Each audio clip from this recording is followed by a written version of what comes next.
Hey guys, tonight we are going to drift back in time, not just a few years, but over a century, to a world that feels both strangely familiar and terrifyingly different. Imagine a Europe brimming with confidence, where gentlemen in top hats stroll through bustling city streets. Railways stitch nations together with threads of steel, and new inventions promise a future of endless progress.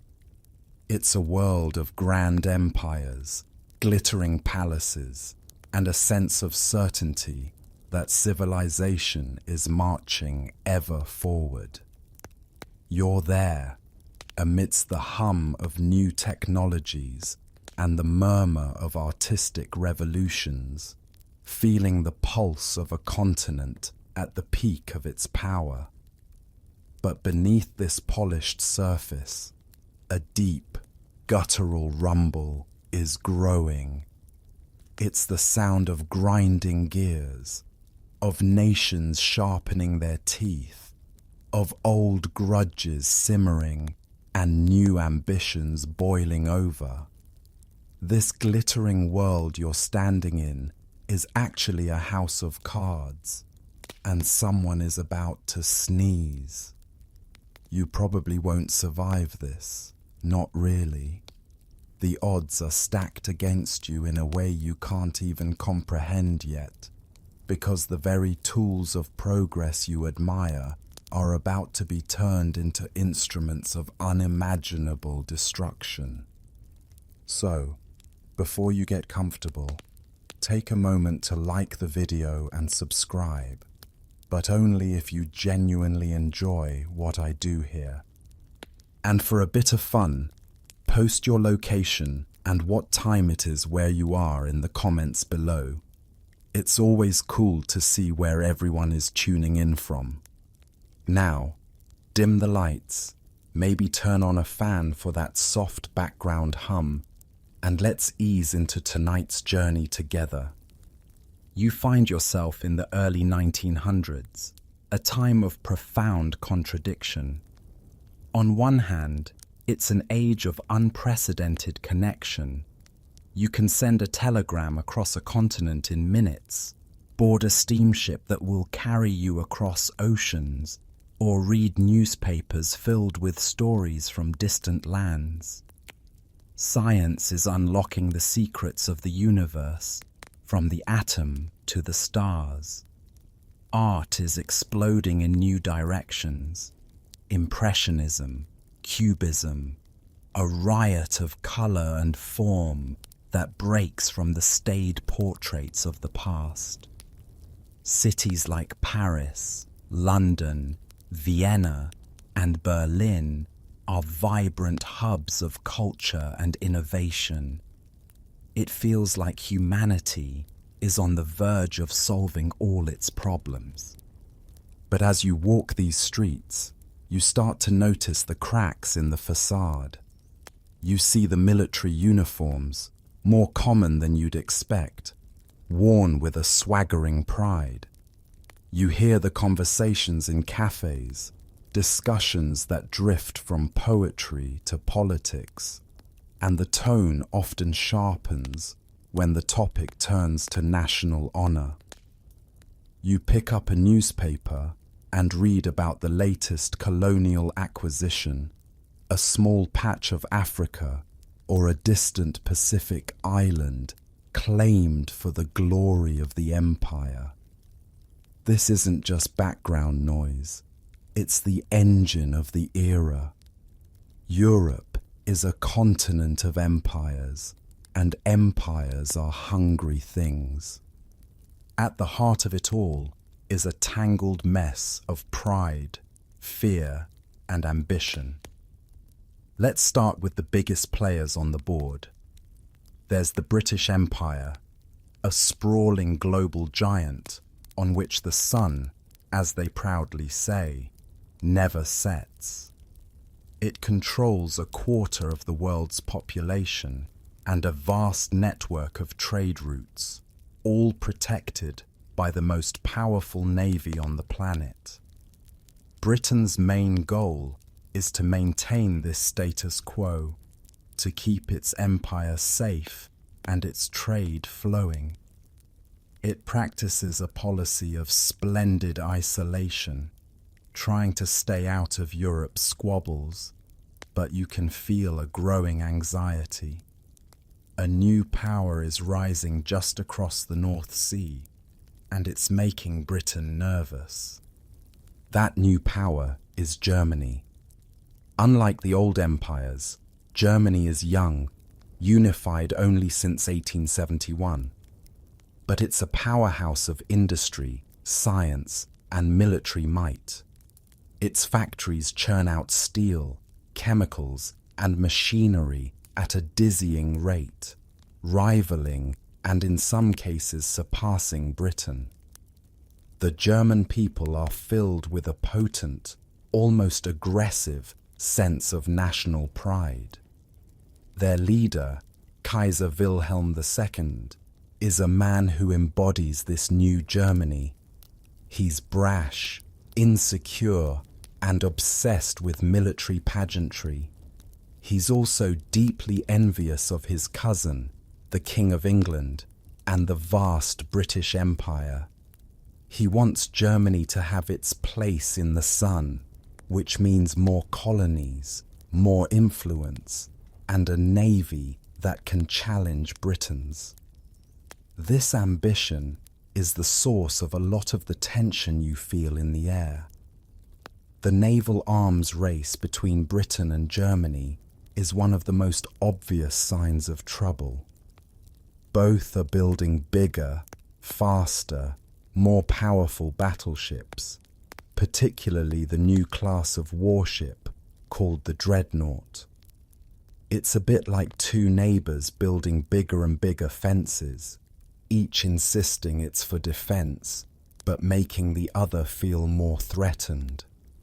Then you have France, still nursing a deep wound from its defeat by Germany in the Franco-Prussian War of 1870–71. In that war, France lost two of its provinces, Alsace and Lorraine, and the humiliation has never faded. French nationalism is fueled by a desire for revanche or revenge. You see it in the school books that teach children about the lost provinces, in the military parades that march through Paris, and in the political speeches that promise to restore French honor. France knows it can't face Germany alone, so it's been busy making friends. Its most unlikely friend is Russia. The Russian Empire is a colossus, vast, sprawling, and ruled by an autocratic Tsar, Nicholas II, who believes his power comes directly from God. It's a world away from Republican France. But they share a common enemy, Germany. Russia is also a nation in transition. It's industrializing slowly, but its society is still largely agrarian and riddled with deep poverty and political unrest. The Tsar's government is fragile, and it uses nationalism as a way to distract from its internal problems. Russia sees itself as the great protector of all Slavic peoples, a role that will put it on a direct collision course with another crumbling empire. That empire is Austria-Hungary. If Germany is the young, muscular power of Europe, Austria-Hungary is the old, arthritic one. It's a patchwork empire, a clumsy collection of a dozen different ethnicities: Germans, Hungarians, Czechs, Poles, Slovaks, Croats, Serbs, and more, all held together by the aging emperor, Franz Joseph. You can feel the internal stress just by walking the streets of Vienna or Budapest. You hear a dozen different languages, see different cultural traditions, and sense the simmering resentments. Many of these groups don't feel loyal to the empire. They dream of having their own nations. Nationalism, which is a unifying force in Germany or France, is a bomb ticking at the heart of Austria-Hungary. The most troublesome region for Austria-Hungary is the Balkans in southeastern Europe. This area has long been called the powder keg of Europe, and for good reason. The Ottoman Empire, which once controlled the region, is now weak and receding, leaving a power vacuum. New, fiercely independent nations like Serbia, Bulgaria, and Greece have emerged, and they are all jostling for more territory and influence. Serbia, in particular, has a grand ambition to unite all South Slavs into a single nation. This dream directly threatens Austria-Hungary, which rules over millions of Slavs, including many Serbs, in its southern provinces. Vienna sees Serbia as a dangerous upstart, a sponsor of terrorism, and a threat to its very existence. The tension between Austria-Hungary and Serbia is a raw, open nerve. So you have these great powers, each with its own fears and desires, but they aren't acting alone. They've bundled themselves into two opposing teams, like a schoolyard getting ready for a fight. This is the alliance system, a web of treaties that was supposed to keep the peace, but will instead ensure that any small conflict becomes a massive one. On one side, you have the Triple Alliance: Germany, Austria-Hungary, and Italy. They've promised to defend each other if attacked. Germany's main reason for this alliance is to protect itself from a two-front war against both France and Russia. Austria-Hungary needs Germany's strength to back it up against Russia and Serbia. Italy is the wild card, a bit of a reluctant partner who joined for its own reasons and might not be reliable when push comes to shove. On the other side is the Triple Entente: France, Russia, and Great Britain. Entente is a French word for understanding, and their alliance is a bit looser than the Triple Alliance, but it's just as real. France and Russia are bound by a formal military pact. Britain's involvement is more ambiguous. It hasn't made a formal promise to go to war, but it has a strong moral and strategic commitment to support France. These alliances create a domino effect. If Austria-Hungary attacks Serbia, Russia will likely step in to protect Serbia. If Russia mobilizes, Germany will feel threatened and will have to mobilize against both Russia and its ally, France. And if Germany attacks France, Britain will almost certainly be drawn in. A small spark in the Balkans could ignite the entire continent. And everyone is preparing for this possibility. This isn't a peaceful era where war is a distant thought. It's an age of militarism. The military isn't just for defense. It's a central part of society and culture. Generals have a huge influence on politics. The size of your army and the power of your navy are measures of national greatness.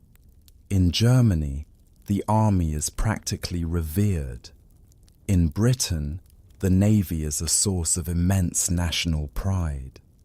In France, the military is the symbol of future redemption.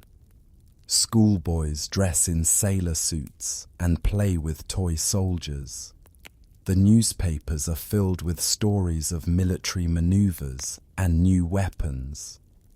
There's a strange and dangerous belief floating around that war, if it comes, will be short, glorious, and even cleansing. People imagine cavalry charges, heroic deeds, and soldiers returning home by Christmas, covered in medals. They have no concept of what modern, industrialized warfare will actually look like.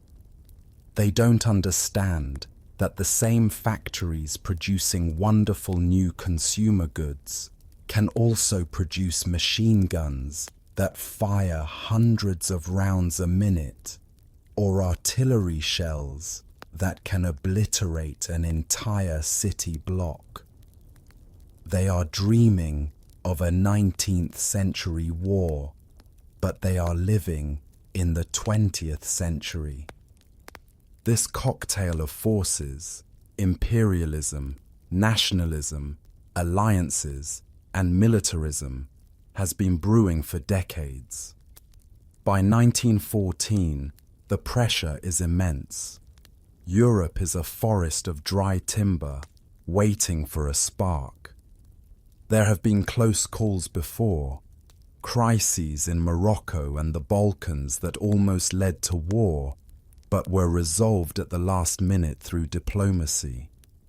Each crisis, however, leaves the powers more rigid, more suspicious, and less willing to back down the next time. The immediate prelude to the storm comes from the Balkans.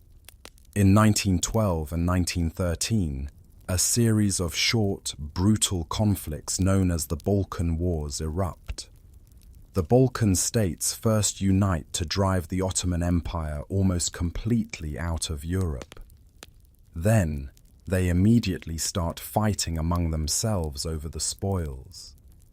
Serbia emerges from these wars larger, more confident, and more aggressive. Its ambition to create a greater Serbia is stronger than ever, and its sights are set firmly on the Austro-Hungarian territories populated by Serbs, especially Bosnia. Austria-Hungary had annexed Bosnia and Herzegovina in 1908, a move that infuriated Serbia and its protector, Russia. For the Serbs living in Bosnia, Vienna is a foreign occupier. Secret societies and nationalist groups flourish, dedicated to liberating their lands and uniting with Serbia.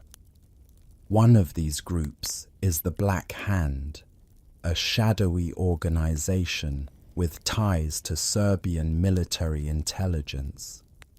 They are training young men, smuggling weapons, and planning acts of terrorism to destabilize Austrian rule. This is the world you find yourself in on the eve of the great catastrophe. A world of dazzling progress and deep-seated paranoia. A world of interconnected economies and fiercely divided nations. A world where peace feels permanent, yet war feels inevitable. Everyone is locked into a path, guided by their national honor, their treaty obligations, and their military timetables. The generals have their plans drawn up. In Germany, it's the Schlieffen Plan, a detailed strategy for a lightning-fast invasion of France through neutral Belgium, designed to avoid a two-front war. The French have Plan Sévigné, a strategy focused on a headlong charge into Germany to recapture Alsace and Lorraine. The Russians have plans to mobilize their massive army and overwhelm their enemies with sheer numbers. These aren't just theoretical exercises. They are intricate, time-sensitive plans that, once set in motion, will be almost impossible to stop. The atmosphere is thick with a sense of fatalism. Diplomats and politicians talk of peace, but the generals plan for war. The public reads about the glories of battle, but has no idea of the horrors that await. It's a strange, nervous peace, a silence that feels like the deep breath before a scream. All it needs now is a single, shocking event to shatter the illusion and set the dominoes falling. That event comes on a sunny Sunday morning, June 28, 1914, in the city of Sarajevo, the capital of the Austro-Hungarian province of Bosnia. The date itself is significant. It's a day of mourning for Serbs, the anniversary of a historic defeat centuries ago. It's also the wedding anniversary of the man visiting the city that day, Archduke Franz Ferdinand, the heir to the Austro-Hungarian throne. You are there in the crowd, watching the procession. The Archduke is not a particularly popular figure. He's seen as a stern, prickly man, but he has some progressive ideas. Historians still argue whether his reign might have offered a path to reform for the crumbling empire, perhaps by giving more autonomy to the Slavic peoples. But we'll never know. He is here in Sarajevo to inspect the troops and show the strength of the empire. It's a deliberately provocative act on a day of Serbian national significance. His wife, Sophie, is with him. She is not of royal blood, and their marriage was a major scandal. She is usually shunned at the Viennese court, but here, on military duty, she is allowed to sit beside him in public. It's a rare moment of honor for her.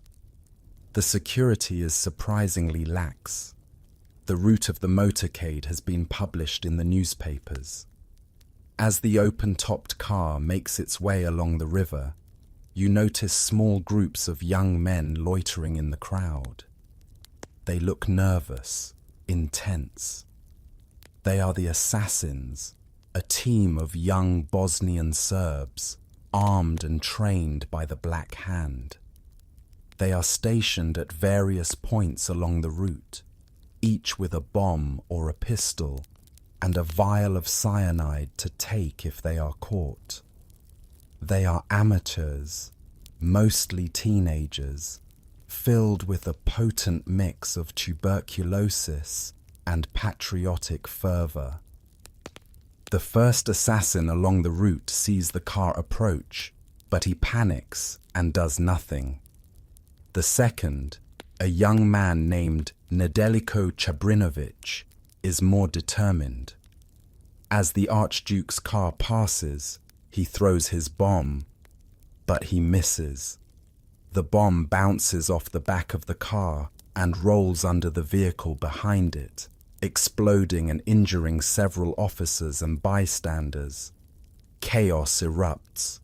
Chabrinovic swallows his cyanide and jumps into the shallow Miljacka River. But the poison is old and only makes him vomit, and the river is only a few inches deep. He is quickly dragged out and arrested by the police. The procession speeds away. The Archduke is safe, but shaken and furious. The other assassins, hearing the explosion and seeing the commotion, assume the plan has failed and melt back into the crowd. One of them, a 19-year-old named Gavrilo Princip, wanders down a side street and stops at a delicatessen to buy a sandwich. He's dejected, believing their chance is gone. At the town hall, Franz Ferdinand cancels the rest of his planned tour. He insists, however, on visiting the hospital to see the officers who were injured by the bomb. His wife, Sophie, insists on going with him. The officials decide to change the route to the hospital to avoid the crowded city centre. But in the confusion, nobody tells the driver of the Archduke's car. So, the car sets off, following the original, published route. As it turns onto Franz Josef Street, an official realizes the mistake and shouts at the driver to stop. The driver slams on the brakes and begins to slowly, clumsily reverse the car. The gears grind and the engine stalls. And where does the car stop? Directly in front of the delicatessen where Gavrilo Princip is standing, sandwich in hand. For a moment, you see Princip freeze. He can't believe his luck. The target he thought he had missed is now sitting in a stationary vehicle less than 5 feet away from him. He drops his sandwich, pulls out his pistol, and steps forward. He fires 2 shots. The first hits Sophie in the abdomen. The second hits the Archduke in the neck, severing his jugular vein. At first, no one seems to realize how serious it is. Sophie slumps over, her head falling into her husband's lap. He thinks she has fainted from the shock. "Sophol, Sophol, don't die. Live for our children," he pleads. But blood is pouring from his own mouth. An aide asks if he is in pain. He whispers, "It is nothing," and then loses consciousness. Within minutes, both he and his wife are dead. The news of the assassination spreads like a shockwave. In Sarajevo, there are anti-Serb riots. In Vienna, the government is stunned, but also sees an opportunity. For years, powerful figures in the Austro-Hungarian government and military have wanted to crush Serbia. The assassination, carried out by a Bosnian Serb with links to Belgrade, provides the perfect pretext. This isn't just a murder, it's an act of war sponsored by a hostile state. That's the narrative they immediately begin to build. But Austria-Hungary is too weak to act alone. It needs the backing of its powerful ally, Germany. So, in early July, a delegation is sent to Berlin to consult with Kaiser Wilhelm II. This is a critical moment. If Germany advises caution, the crisis might be contained. But the Kaiser and his government do the opposite. Wilhelm is outraged by the murder of a fellow royal and feels a sense of solidarity. He offers Austria-Hungary what historians now call the blank check, a promise of Germany's unconditional support for whatever action Vienna decides to take against Serbia. It's a monumental, reckless gamble. Germany is essentially giving Austria-Hungary permission to start a war, promising to back them up no matter the consequences. Armed with this blank check, the hawks in Vienna take control. They spend the next few weeks carefully crafting an ultimatum to be delivered to Serbia. They don't want a diplomatic solution. They want a war. So they design the ultimatum to be so harsh, so humiliating, that Serbia will have no choice but to reject it. The demands include suppressing all anti-Austrian propaganda, arresting specific officials, and, most provocatively, allowing Austro-Hungarian officials to participate in the investigation of the assassination on Serbian soil. This last point is a direct violation of Serbian sovereignty. No independent nation could accept it. While Vienna plots, the rest of Europe enjoys a strange, deceptive summer calm. The crisis seems to have faded from the headlines. Tourists flock to beaches. Politicians go on vacation. It feels like the assassination was just another Balkan flare-up that would eventually burn itself out. No one sees the storm that is gathering just over the horizon. On July 23rd, nearly a month after the assassination, the ultimatum is finally delivered to the Serbian government. They are given just 48 hours to respond. The Serbian leadership is thrown into a panic. They know they can't win a war against Austria-Hungary. They look to their protector, Russia, for guidance. The Russians advise them to be as conciliatory as possible. And so, Serbia plays a masterful diplomatic hand. In their reply, delivered just minutes before the deadline, they agree to almost all of Austria-Hungary's demands. They accept the points about propaganda and arresting officials. They only reject the single point about allowing Austrian agents to operate on their territory, arguing it would be unconstitutional, but they offer to refer the matter to the International Court at The Hague. It's a brilliant response. To most of Europe, it looks like Serbia has backed down. Even Kaiser Wilhelm, upon reading the reply, declares that every reason for war has been removed. He thinks the crisis is over. But it's too late. The military machine is already in motion. The hardliners in Vienna have no interest in Serbia's concessions. They were looking for an excuse for war, and a partial rejection is good enough. On July 28, 1914, exactly 1 month after Gavrilo Princip fired his shots, Austria-Hungary declares war on Serbia. The first shells begin to fall on the Serbian capital, Belgrade. The first domino has fallen.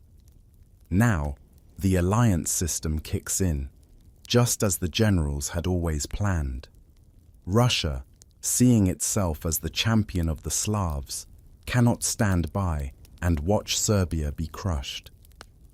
Tsar Nicholas II is hesitant.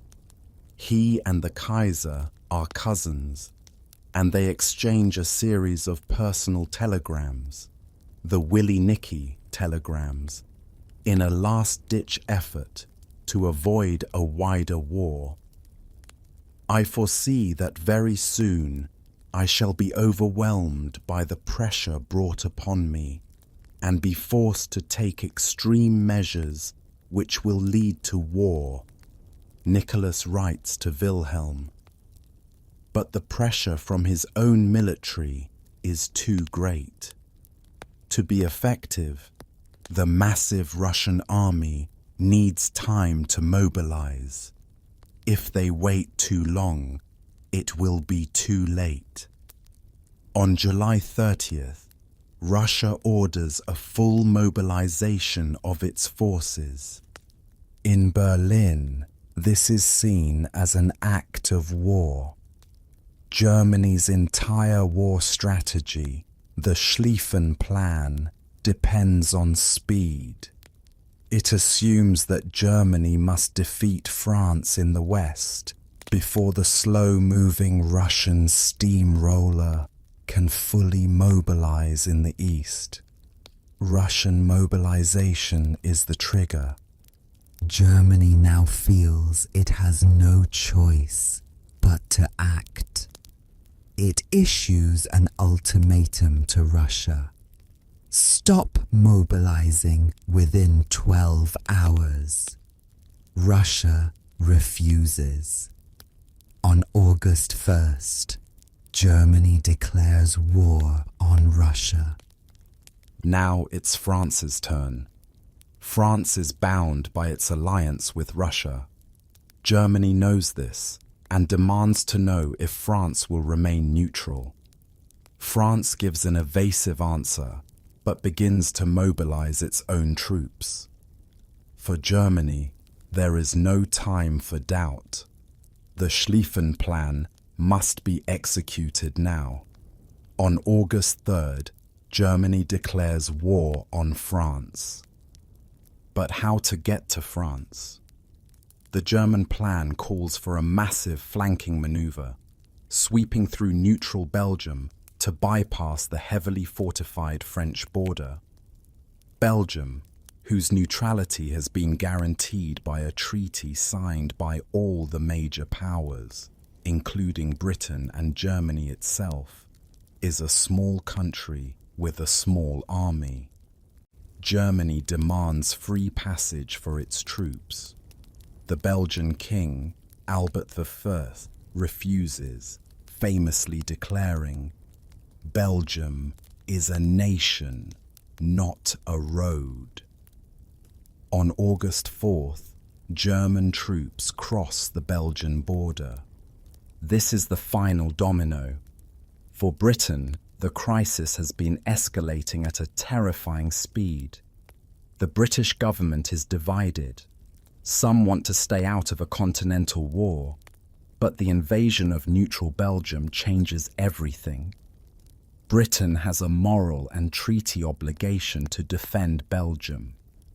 More importantly, it cannot allow Germany to control the entire coast of Western Europe, which would pose a direct threat to British security. The German Chancellor dismisses the treaty protecting Belgium as a mere scrap of paper. For Britain, it is a matter of national honour and survival. On the evening of August 4th, 1914, Great Britain declares war on Germany. In just over a week, a local conflict between Austria-Hungary and Serbia has exploded into a continent-wide war.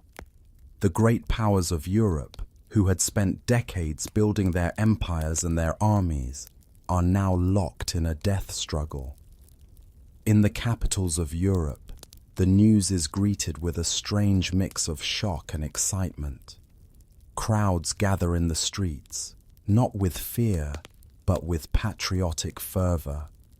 In Berlin, they sing patriotic songs and cheer for the Kaiser. In Paris, they shout, "À Berlin!" In London, young men rush to enlist, forming long queues outside recruitment offices.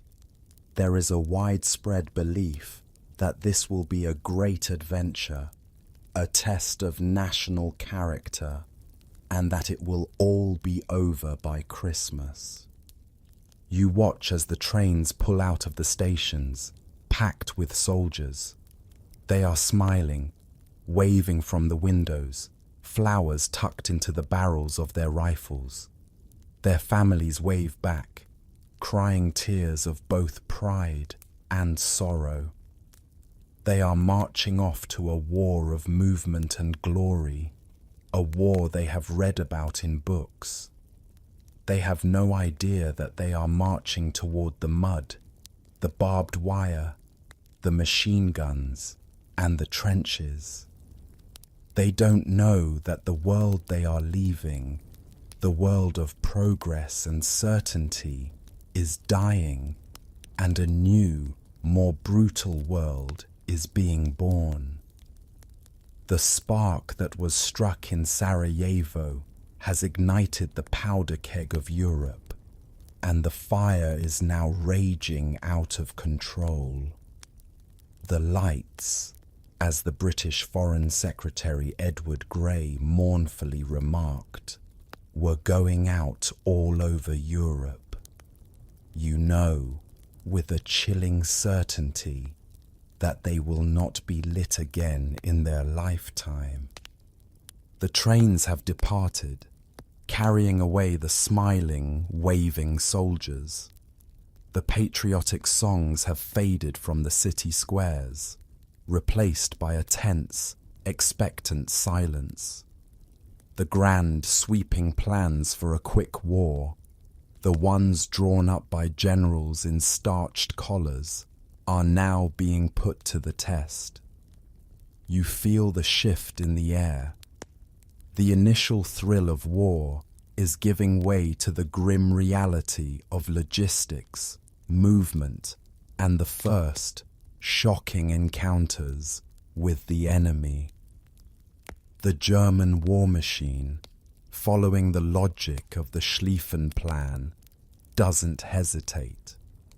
Its primary goal is to knock France out of the war before Russia can fully mobilize its vast armies in the east. To do this, they must move with lightning speed, and their path cuts directly through neutral Belgium. You find yourself on the roads of Belgium in early August 1914. What was supposed to be a swift, unopposed march becomes the first of many brutal surprises. The German generals expected to brush the Belgian army aside in a matter of days. But the Belgians fight back. They fight with a ferocity born of desperation, defending their homes and their national honor. The fortress city of Liège, a key obstacle on the German path, holds out for nearly 2 weeks. It's a small delay in the grand scheme of things, but for the Schlieffen Plan, which is timed down to the minute, every day lost is a disaster. The delay gives the French and the small but professional British Expeditionary Force, BEF, precious time to move into position. The German response to this unexpected resistance is ruthless. Frustrated by the delays and paranoid about civilian snipers, the German army engages in what becomes known as the Rape of Belgium. Entire towns are burned, civilians are executed, and stories of atrocities, some true, some exaggerated by Allied propaganda, spread like wildfire. The burning of the ancient library at Louvain sends a shockwave of horror through the world. Germany, which started the war claiming it was acting defensively, is now cast as a brutal aggressor, a Hun trampling on the rights of a small, innocent nation. This image will stick, shaping public opinion and stiffening Allied resolve for the rest of the war. As the Germans push through Belgium and into northern France, you witness the first major clashes of the war. This is the war of movement everyone expected, but it's not glorious. It's chaotic, bloody, and terrifyingly fast. The French, following their own Plan Sévigné, launch a headlong assault into Alsace and Lorraine. They march into battle wearing bright red trousers and blue coats, magnificent targets for the German machine guns. The French belief in élan, in the power of fighting spirit and bayonet charges, is shattered against a wall of German firepower. They suffer catastrophic losses, with tens of thousands of casualties in just a few weeks. It's a brutal lesson in the realities of 20th century warfare. Meanwhile, the main German force continues its great wheeling motion towards Paris. The BEF, tiny compared to the French and German armies, but composed of highly trained professional soldiers, meets the Germans at Mons in Belgium. The British riflemen are so skilled and fire so rapidly that the Germans believe they are facing machine guns. The BEF holds its ground for a time, but is eventually forced to retreat along with the French. What follows is the Great Retreat, a grueling, weeks-long fighting withdrawal. You trudge along with the exhausted Allied soldiers, marching day and night, barely sleeping, grabbing food where you can, constantly looking over your shoulder as the seemingly unstoppable German army presses forward. By early September, the Germans are on the outskirts of Paris. The French government has fled the capital. The situation looks desperate. It seems the Schlieffen Plan, despite the delays, is about to succeed. But the German army is also reaching its limit. The soldiers are exhausted after weeks of marching and fighting. Their supply lines are stretched dangerously thin, struggling to bring food, ammunition, and reinforcements to the front. And the German commanders make a critical error. The German First Army, on the far right of the advance, swings east of Paris instead of encircling it, exposing its flank to the Allied forces defending the capital.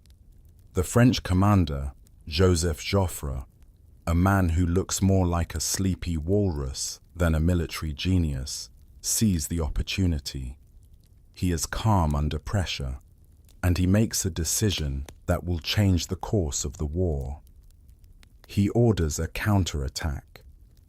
On September 6th, the Allied armies turn and strike back along the Marne River. The Battle of the Marne is a sprawling, desperate affair. For several days, the fate of France hangs in the balance. In one of the most famous episodes of the war, the military governor of Paris commandeers around 600 of the city's taxicabs to rush thousands of reserve soldiers to the front. It's a small number of troops in the grand scheme of the battle, but it becomes a powerful symbol of France's defiant, all-out resistance. The German advance is halted. Stretched too thin, exhausted, and facing a determined enemy, the German armies are forced to retreat. They pull back several dozen miles and dig in on high ground north of the Eisen River. The Allies follow, but they cannot dislodge the Germans. They too begin to dig trenches for protection. The Schlieffen Plan is dead. The dream of a quick war is over. Germany is now facing the exact scenario it had tried so desperately to avoid: a long, grinding war on two fronts. What follows is known as the race to the sea. It's not a race in the traditional sense. Both sides, realizing they cannot break through the center, try to outflank each other by moving northwards towards the English Channel. Each time one army tries to get around the other's flank, the other army moves to block it. With each move, the line of trenches extends further and further north. The race ends in late autumn, when the trench lines reach the coast of the North Sea. Now, an unbroken line of defensive fortifications stretches for nearly 475 miles from the Swiss border to the sea. The Western Front has been born. You now find yourself in a world that will define the First World War in popular memory, the world of the trenches. At first, the trenches are just simple ditches, hastily dug for temporary cover. But as the days turn into weeks, and the weeks into months, they evolve into complex, semi-permanent fortress systems. You are standing in a narrow, muddy ditch, often no more than 6 or 7 feet deep. The wall facing the enemy is the parapet, reinforced with sandbags. The rear wall is the parados. A fire step allows you to peer over the top to shoot at the enemy. Duckboards, simple wooden slats, are laid down to try and keep you out of the ever-present mud, though it's a losing battle. Life in the trenches is a unique form of misery.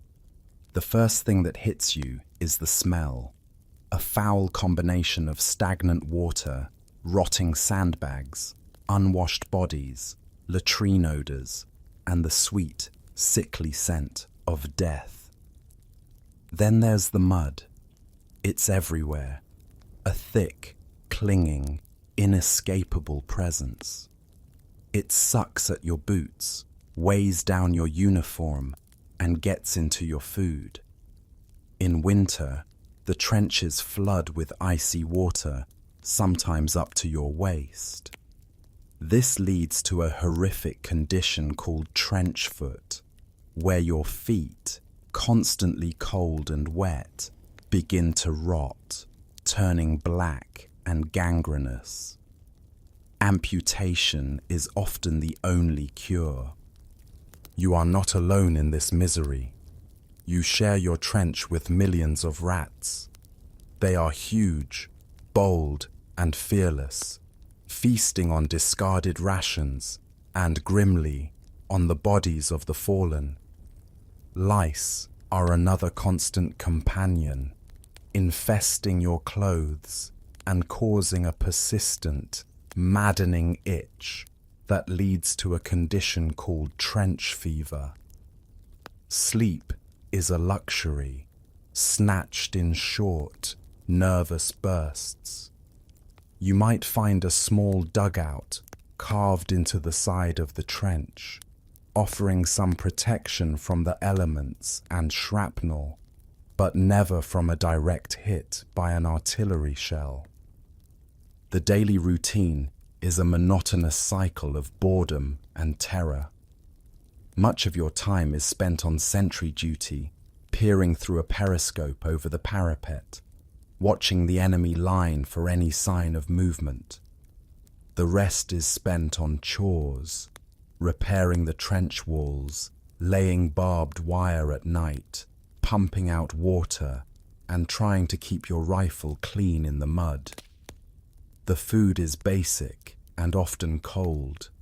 Bully beef, canned corned beef, hardtack biscuits that could break your teeth, and jam. A hot cup of tea is a moment of pure bliss.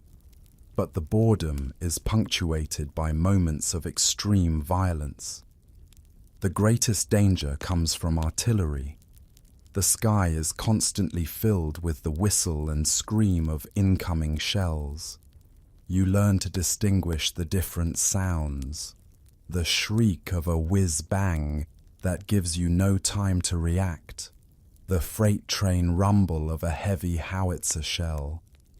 You feel the ground shake with each explosion. There is nowhere to hide. A direct hit can obliterate a section of trench and everyone in it. Snipers are another constant threat.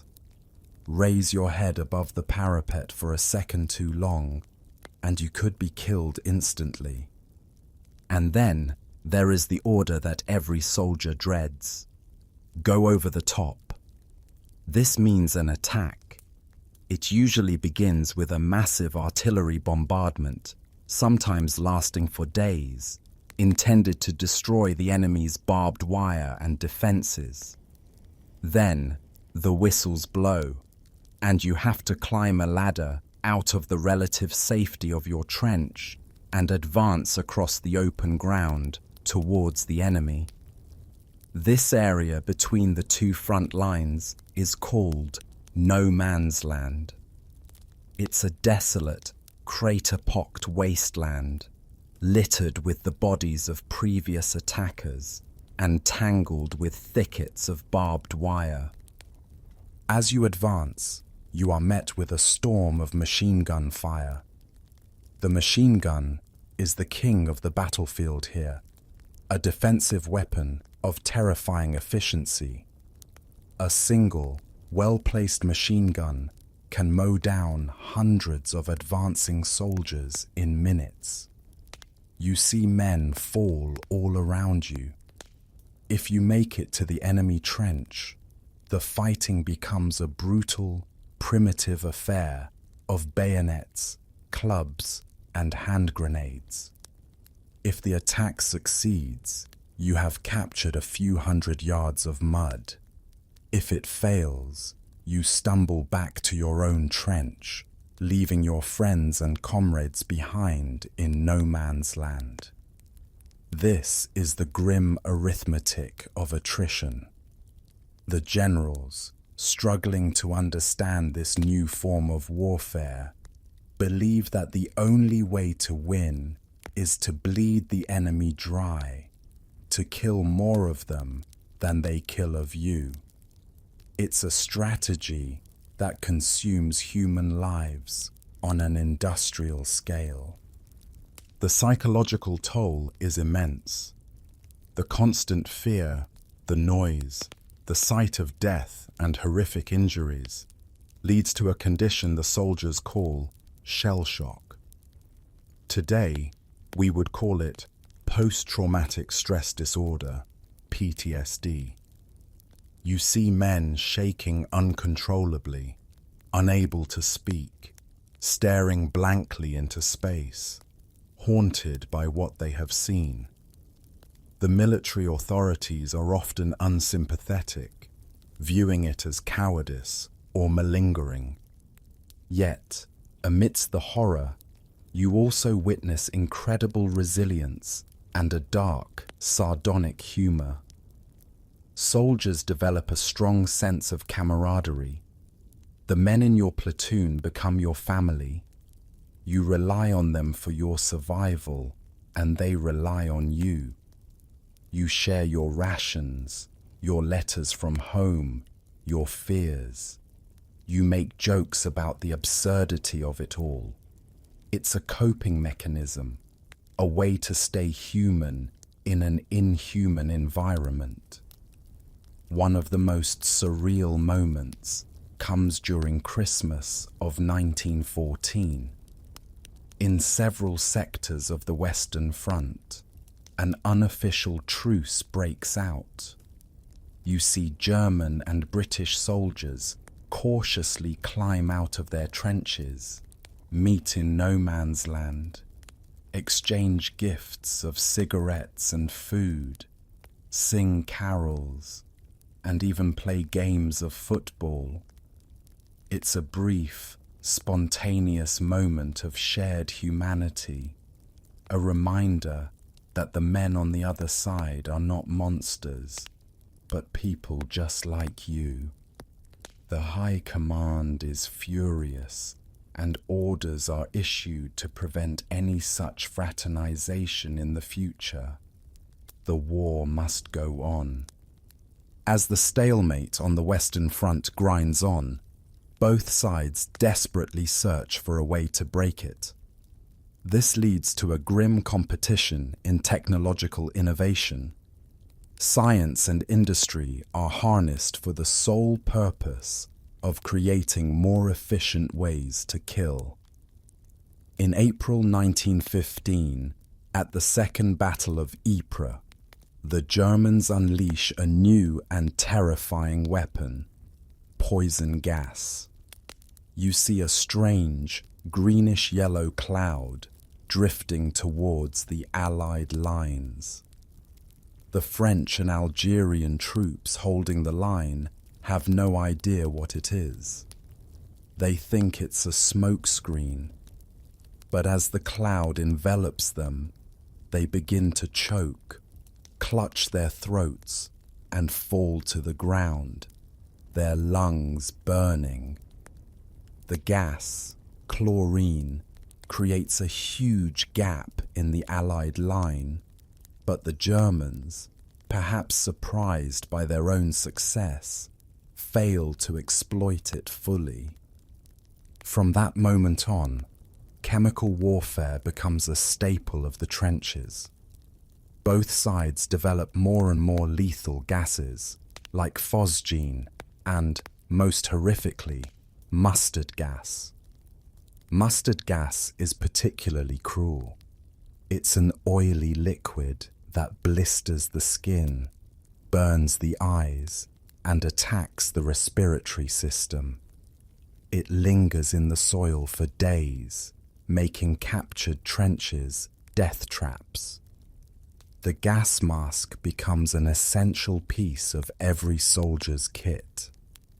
The early ones are crude flannel hoods soaked in chemicals. Later, more effective respirators are developed. The constant fear of a gas attack adds another layer of psychological terror to life at the front. The war also expands to the Middle East. The Ottoman Empire, the sick man of Europe, decides to join the Central Powers, Germany and Austria-Hungary, in late 1914. This is a calculated gamble.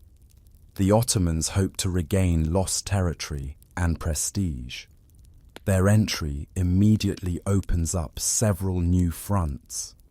They attack Russia in the Caucasus Mountains, a disastrous campaign that ends in a frozen, bloody defeat at Sarikamish. In the aftermath of this failure, the Ottoman government, paranoid about internal enemies, begins a systematic and brutal persecution of its Armenian minority, accusing them of sympathizing with the Russians. What follows is the Armenian genocide, the forced deportation and mass murder of over 1 million Armenians, a horrific tragedy that unfolds under the cover of the wider war.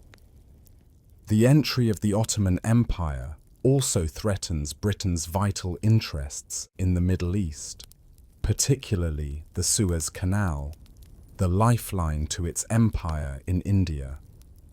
The British see an opportunity to knock the Ottomans out of the war and open a sea route to their beleaguered ally, Russia. This leads to one of the most famous and ill-fated campaigns of the war, Gallipoli. In early 1915, a massive Allied naval and land force, including large contingents of troops from Australia and New Zealand, the Anzacs, attempts to force its way through the Dardanelles Strait and capture the Ottoman capital, Constantinople. You are on one of the landing craft on April 25th, 1915, heading for the beaches of the Gallipoli Peninsula. The plan is bold, but the execution is flawed and the intelligence is poor. The Allied commanders underestimate the tenacity of the Turkish defenders, who are led by a brilliant and determined officer named Mustafa Kemal. The landings are a chaotic disaster. The Anzacs are put ashore on a narrow, steep-shored beach that becomes known as Anzac Cove. They are pinned down by Turkish machine guns firing from the cliffs above. The British and French forces landing at Cape Helles also meet fierce resistance. Instead of a quick victory, the Gallipoli campaign bogs down into another version of trench warfare, but in a different climate. You are now fighting in rocky, sun-baked gullies instead of muddy fields. The heat is intense, water is scarce, and flies and disease are rampant. Dysentery sweeps through the camps, killing almost as many as the enemy. The fighting is savage, with both sides launching costly attacks and counterattacks for control of the high ground. After 8 long months of bloody stalemate and over 500,000 casualties on both sides, the Allies admit defeat. In a masterfully executed secret operation, they evacuate their troops from the peninsula. Gallipoli is a catastrophic failure for the Allies, but for the Turks, it is a heroic victory that helps forge a new national identity. For Australia and New Zealand, the sacrifice of the Anzacs becomes a foundational moment in their own national stories. The war is also being fought on and under the sea. The British Royal Navy, the most powerful in the world, imposes a naval blockade on Germany, slowly strangling its economy and cutting it off from vital supplies of food and raw materials. This blockade will have a devastating effect on the German home front as the war drags on. Germany, unable to challenge the British fleet on the surface, turns to a new and controversial weapon, the submarine or U-boat. In early 1915, Germany declares the waters around Britain a war zone and begins a campaign of unrestricted submarine warfare, sinking Allied merchant ships without warning. In May 1915, a German U-boat torpedoes the British passenger liner Lusitania off the coast of Ireland. The ship sinks in just 18 minutes, taking nearly 200 people with it, including 128 Americans. The act causes international outrage, particularly in the United States, which is still officially neutral. The sinking of the Lusitania doesn't bring the US into the war, but it turns public opinion firmly against Germany and serves as a stark reminder that this war cannot be contained. Back on the Western Front, the stalemate continues. The year 1916 will see 2 of the most horrific battles in human history, as both sides make monumental efforts to break the deadlock. The Germans decide to attack the French at the fortress city of Verdun. Their strategy, conceived by General Erich von Falkenhayn, is not to capture the city, but to bleed France white. He knows Verdun is a symbol of French national pride, and that the French will sacrifice anything to defend it. He plans to lure the French army into a meat grinder, using his superior artillery to inflict unsustainable casualties. The Battle of Verdun begins in February 1916 with an artillery bombardment of unprecedented intensity. For 10 months, the 2 armies are locked in a struggle of almost unimaginable horror. You are fighting for control of shattered forts, obliterated villages, and hills that have been stripped of all life. The landscape is a lunar crater field. The French commander, Philippe Pétain, rallies his troops with the famous cry, "Ils ne passeront pas," they shall not pass. A constant stream of men and supplies is fed into the battle along a single road that becomes known as the Sacred Way. By the time the battle ends in December, the front lines have barely moved.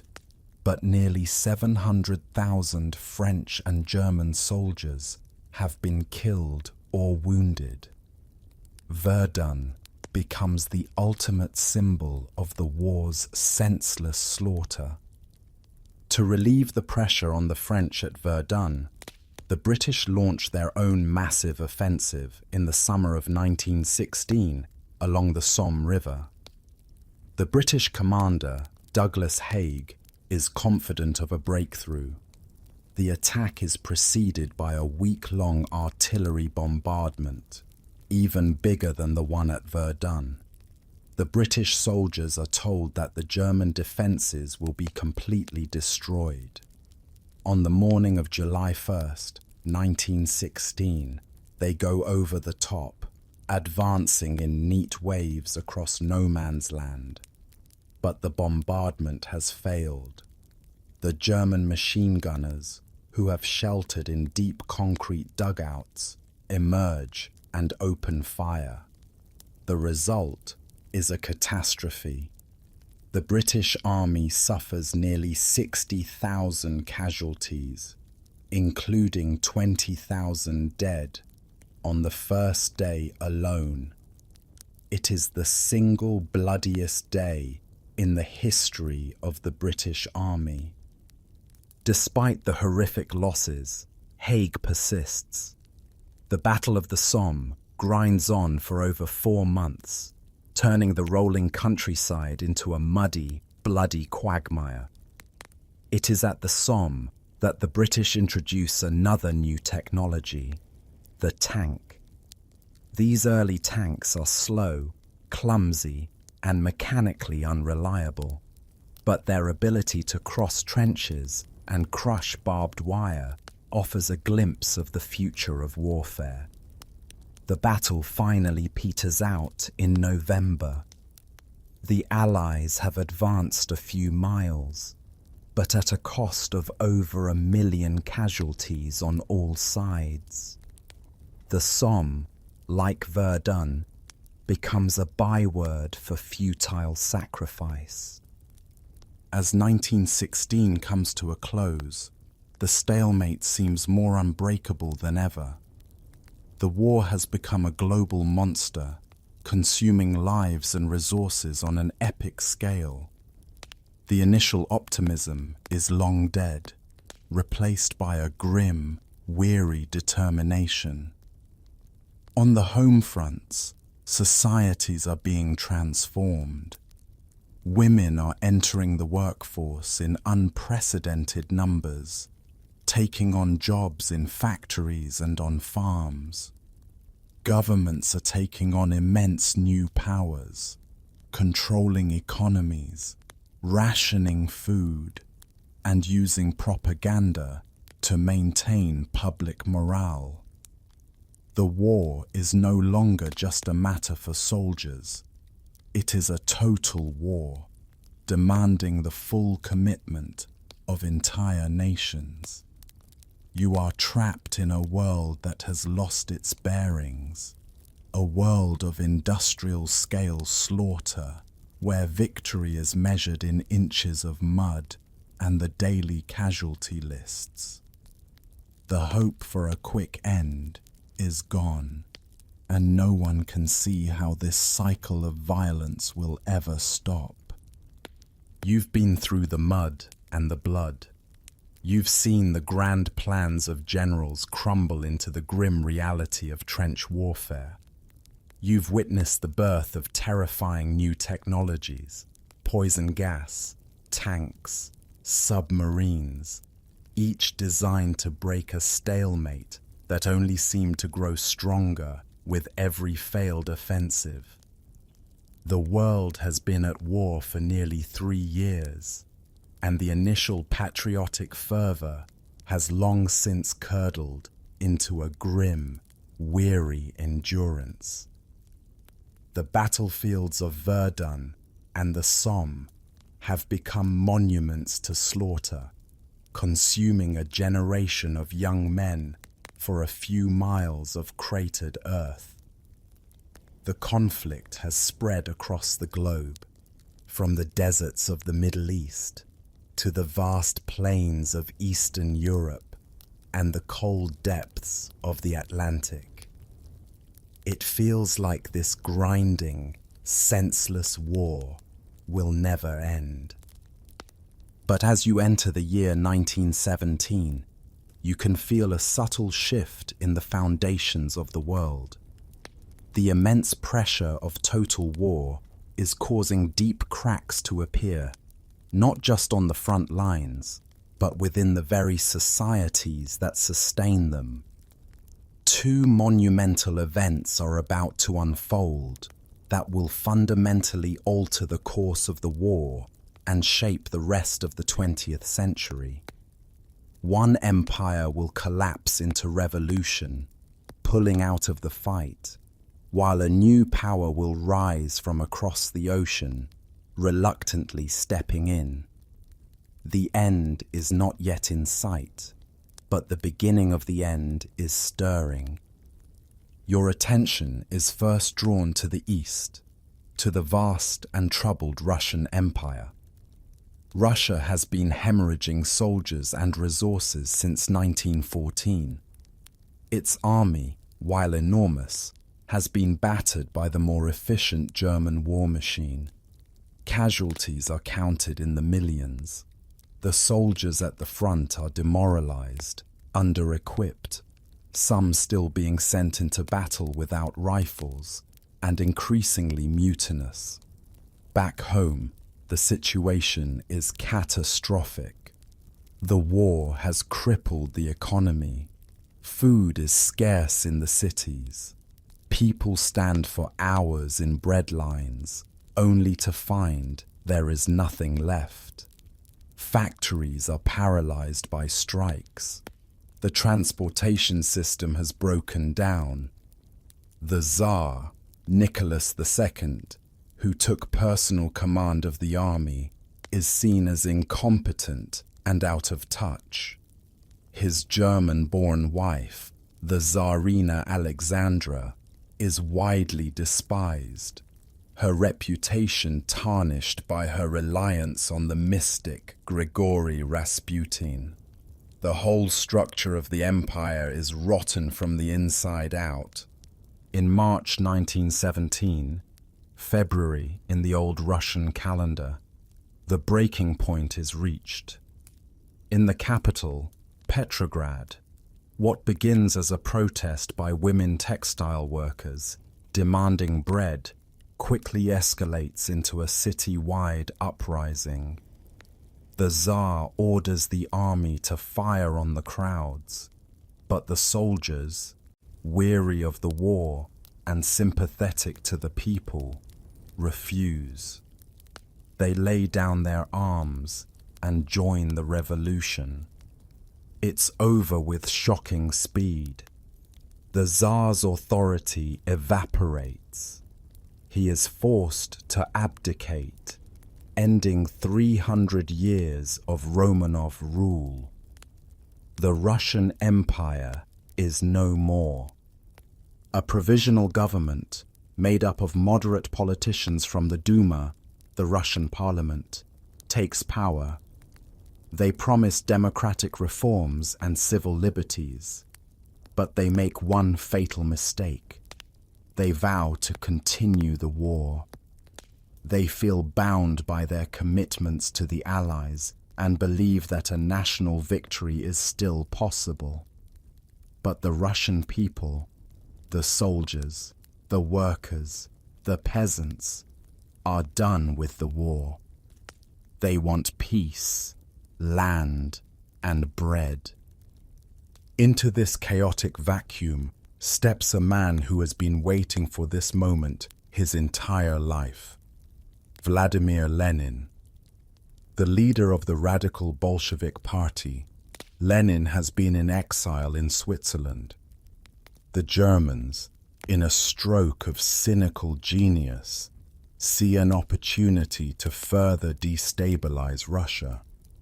They arrange for Lenin to travel back to Russia in a sealed train, hoping he will stir up enough trouble to knock Russia out of the war for good. Their plan works better than they could have ever imagined. Lenin arrives in Petrograd with a simple, powerful message: peace, land, and bread. He denounces the provisional government and calls for all power to the Soviets, the councils of workers and soldiers that have sprung up across the country. His Bolsheviks, once a fringe group, rapidly gain support among the disillusioned masses. In November 1917, October in the old calendar, they launch a second revolution. In a swift and largely bloodless coup, they seize power, storming the Winter Palace and arresting the leaders of the provisional government. One of Lenin's first acts is to fulfill his promise of peace. He immediately begins negotiations with Germany. The terms are brutal. In the Treaty of Brest-Litovsk, signed in March 1918, Russia gives up a vast swath of its territory, including Ukraine, Finland, the Baltic provinces, and Poland. It's a humiliating price, but for Lenin, it's necessary to save the revolution. The collapse of the Eastern Front is a massive strategic victory for Germany. They can now transfer hundreds of thousands of battle-hardened troops from the East to the Western Front, hoping to deliver a final, decisive blow before the Americans can arrive in force. While Russia is descending into revolution and civil war, the other great event of 1917 is unfolding across the Atlantic. The United States has remained officially neutral for 3 years, though its sympathies have largely been with the Allies. President Woodrow Wilson has tried to act as a peacemaker, but American patience is wearing thin. The primary cause is Germany's policy of unrestricted submarine warfare. In a desperate gamble to starve Britain into submission, Germany resumes sinking any and all ships heading to Allied ports, including those of neutral nations. American ships are sunk, and American lives are lost. The final straw comes in the form of the Zimmermann telegram. This is a secret coded message sent from the German Foreign Minister, Arthur Zimmermann, to the German ambassador in Mexico. It proposes a military alliance between Germany and Mexico if the United States enters the war. Germany promises to help Mexico reconquer the lost territories of Texas, New Mexico, and Arizona. British intelligence intercepts and decodes the telegram and promptly hands it over to the Americans. The news is explosive. The idea of Germany plotting with a neighboring country to dismember the United States outrages the American public.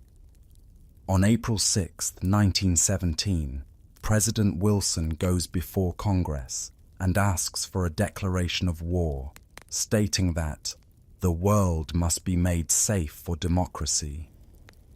The United States enters the war.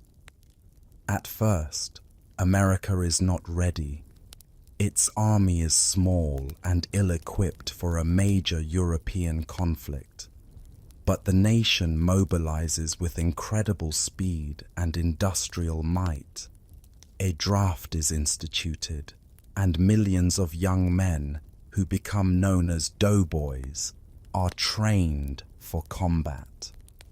Factories are converted to war production.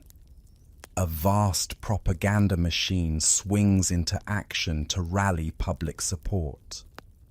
The arrival of the American Expeditionary Forces, AEF, under the command of the stern and rigid General John J. Pershing, will be a turning point. It's not just about the numbers, it's about morale. The weary, depleted Allied armies are given a massive psychological boost by the sight of fresh, enthusiastic American troops. But before the Americans can make their presence fully felt, Germany decides to use its window of opportunity. With the troops freed up from the Eastern Front, General Erich Ludendorff plans one last, massive gamble to win the war. The 1918 Spring Offensive, also known as the Kaiserschlacht, Kaiser's Battle.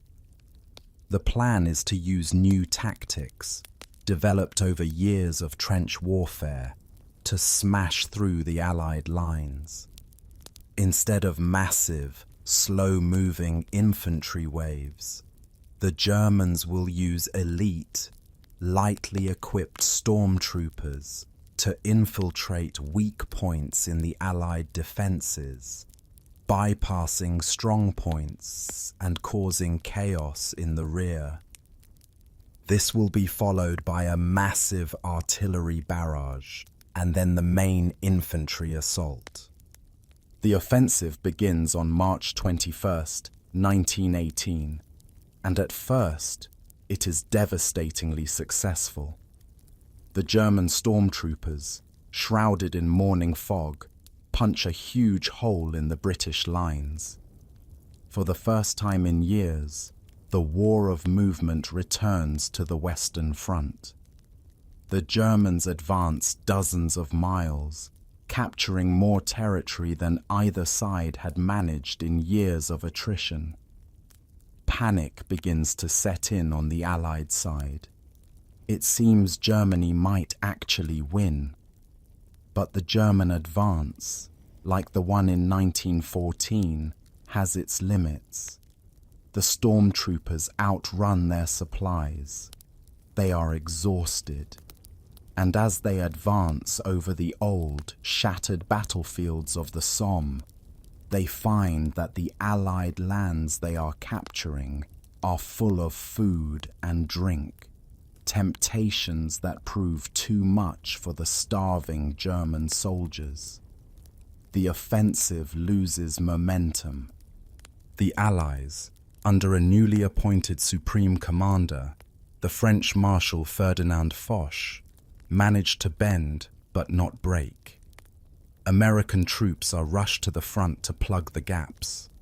At places like Belleau Wood and Chateau Thierry, the inexperienced but aggressive US Marines and soldiers help to halt the German advance, earning a fearsome reputation in brutal, close-quarters fighting. The Germans launch several more pushes throughout the spring and summer, but each one is weaker than the last.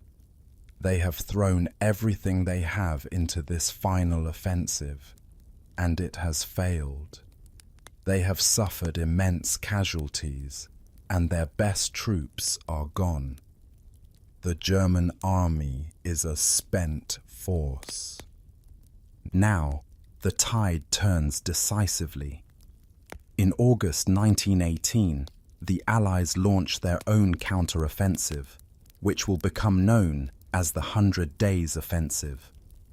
This is not a single battle, but a relentless series of coordinated attacks all along the Western Front. The Allies have learned the lessons of the past 4 years. They now use a combination of surprise artillery barrages, tanks, aircraft, and infantry in a sophisticated all-arms approach. The attack on August 8th at Amiens is a stunning success. Using hundreds of tanks and overwhelming firepower, the Allies shatter the German lines. Ludendorff will later call it the Black Day of the German army. From this point on, the German army is in constant retreat. The 100 Days Offensive is a relentless, grinding push. The Allies are no longer interested in small gains. They are breaking the back of the German military. The British, French, Belgian, and American armies, along with forces from across the British Empire, like the Canadians and Australians, all play a part, pushing the Germans back from the lands they had occupied for 4 long years. The heavily fortified German defensive system, the Hindenburg Line, which was thought to be impregnable, is breached in September. While the German army is collapsing on the battlefield, the Central Powers are falling apart from within. Bulgaria is the first to go, signing an armistice in late September. The Ottoman Empire, having been pushed back by British and Arab forces in the Middle East, follows suit in October. The Austro-Hungarian Empire, a patchwork of restless ethnicities, simply disintegrates. Czechs, Poles, Hungarians, and South Slavs all declare their independence. The empire ceases to exist. Germany is now alone, its army in retreat, its allies gone. The home front is on the verge of collapse. The British naval blockade has caused severe food shortages. The German people are starving and weary of the war. The news of the military defeats, which had been hidden from the public, can no longer be suppressed. In late October, the German Navy is ordered to set out for one last, suicidal battle against the British fleet. The sailors mutiny. The revolt spreads from the naval bases to the cities. Workers go on strike. Soldiers refuse to obey orders. Revolution is in the air. The Kaiser's authority is gone. On November 9th, he is forced to abdicate and flees to exile in the Netherlands. A new German republic is declared. The new government knows it has no choice but to sue for peace. A German delegation is sent to meet with the Allied commander, Marshal Foch. The meeting takes place in Foch's private railway carriage in the forest of Compiègne. The terms presented to the Germans are not a negotiation, they are a surrender. Germany must evacuate all occupied territory, hand over its entire fleet of warships and submarines, surrender vast quantities of military equipment, and release all Allied prisoners of war. The Germans have no choice but to accept. At 5 a.m. on November 11th, 1918, the armistice is signed. The ceasefire is set to take effect 6 hours later, at the 11th hour of the 11th day of the 11th month. In a final, tragic spasm of violence, fighting continues right up until the last minute. More than 2,700 soldiers are killed on the final morning of the war. Then, at precisely 11 a.m., the guns fall silent. You are standing in a trench on the Western Front. One moment, the air is filled with the deafening roar of artillery and the rattle of machine guns. The next, there is an eerie, profound silence. It's a silence so complete, it feels louder than the noise it replaced. Soldiers slowly, cautiously, raise their heads above the parapets. Some cheer, some weep, some simply stand in stunned disbelief. The war is over. In the cities of London, Paris, and New York, wild celebrations erupt. People pour into the streets, singing, dancing, and embracing strangers. But for the soldiers at the front, and for the millions who have lost loved ones, the feeling is more complex. It's a mixture of relief, exhaustion, and a deep, hollow sadness. Over 15 million people, soldiers and civilians, are dead. Another 20 million are wounded. 4 empires lie in ruins. A generation has been traumatized. The world that emerges from the ashes of the Great War is a different world. In 1919, the victorious Allied leaders gather at the Palace of Versailles, outside Paris, to hammer out a peace treaty. The Treaty of Versailles officially ends the war, but its harsh terms will sow the seeds of future conflict. Germany is forced to accept full blame for the war guilt clause. pay crippling financial reparations, and drastically reduce its military. The treaty redraws the map of Europe, creating new nations, but also new grievances. Many Germans will come to see the treaty as a humiliating diktat, or dictated peace, and this resentment will fuel the rise of extremist politics in the years to come. The war has also unleashed powerful new forces. The idea of national self-determination, championed by President Wilson, has taken root, inspiring independence movements across the world. The old colonial empires of Britain and France, though victorious, are weakened and will face growing challenges to their rule. The United States emerges as a global economic and political power, though it will soon retreat into a period of isolationism, refusing to join the League of Nations, the international peacekeeping body it had helped to create. The social and cultural impact is profound. The lost generation of survivors is disillusioned, cynical, and forever marked by their experiences. Art, literature, and music reflect this new, fractured reality. Women, who had taken on new roles during the war, will continue to fight for and win greater social and political rights. The world has been irrevocably changed, technologically, politically, and psychologically. The old certainties of the 19th century are gone forever. And so, your long journey through the Great War comes to a close. You have seen the world slide from a confident peace into a catastrophic conflict. You have walked the muddy trenches, felt the ground shake with artillery, and heard the eerie silence that followed. You have witnessed the fall of empires and the birth of new nations, the quiet suffering of the home front, and the loud, desperate battles that decided the fate of millions. The war that was meant to end all wars has ended, but it has left behind a world scarred, transformed, and pregnant with new dangers. As the echoes of the last shells fade into history, a quiet descends. The frantic energy of the final offensives gives way to a deep, collective sigh of exhaustion. The soldiers, those who survived, begin their slow journey home, their eyes holding memories that words can never truly capture. They return to families who have also been changed, to towns that will forever have gaps in their communities, to a world that no longer feels as safe or as simple as it once did. The great, terrible machine of war has finally ground to a halt, and in the stillness, you can almost hear the world trying to remember how to be at peace. The final images of the conflict begin to soften, the sharp edges of horror blurring into the sepia tones of memory. The faces of the young men, once filled with patriotic fire, now seem impossibly young, their sacrifice a heavy weight on the conscience of the future. The story is over. The dust is settling. It is time to rest.